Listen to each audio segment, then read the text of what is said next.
We're joined now by Dr. Dawnielle Farrar. She organized the Women's Breakfast. Thank you for joining us. Thank you for having me. Tell us about how it went. What were some of the topics of discussion at the breakfast? So the focus of this spring meetings, Women's Breakfast, is primarily women STEM within the STEM fields, and we entitled the panel that was held Diversity in STEM. It's climbing the corporate ladder through academia, government, and private industry.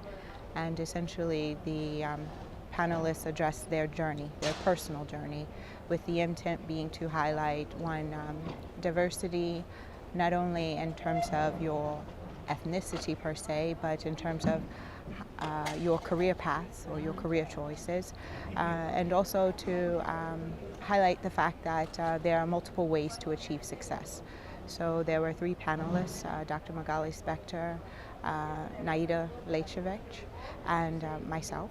And we come from different backgrounds, of course, physics, materials engineering and electrical engineering, and then physics again, but we all took on different paths to reach where we are today. Dr. Spector is actually Vice President and Chair of the Diversity Committee at University of Dallas, Texas, and University of Texas at Dallas, I believe it is. And but it was a good discussion, it sounded like. What are the efforts to increase female participation in STEM working, do you think? I think there are more women involved in the STEM career now. I believe that we still have much to do, but I do believe there is a greater level of involvement as opposed to about 20 years ago, where it was not uncommon to just have a single female involved. What else do you think needs to be done? I think we need to reach our young people much sooner now. They're being exposed to tons of things through the media and sometimes even within the school setting, but a lot of times perhaps if they had a bad math teacher or they had a bad science teacher, they just feel like the STEM fields are not the direction to go in. So if we reach them early enough and try to make an impression on their lives, I believe we have the ability to influence the direction of where we are. And I think it's essential. We will not be able to survive as a country if we're not investing in our youth. So, what are some of the major obstacles women face in forging a path in STEM careers?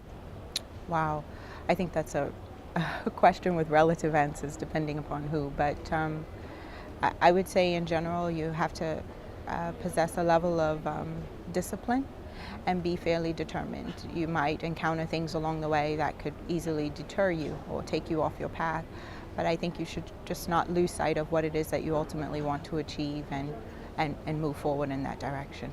What are some of the things that might deter you, and how do we break down those barriers? For some people it could be as simple as professors or advisors, people that they interface with on a regular basis that are just not in a role of support in terms of their perspective.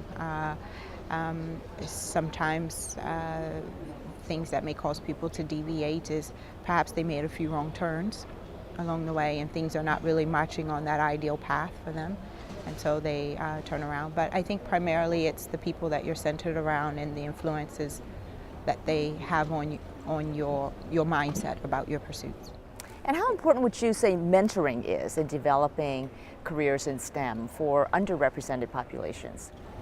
I think mentoring is significant independent of your ethnicity.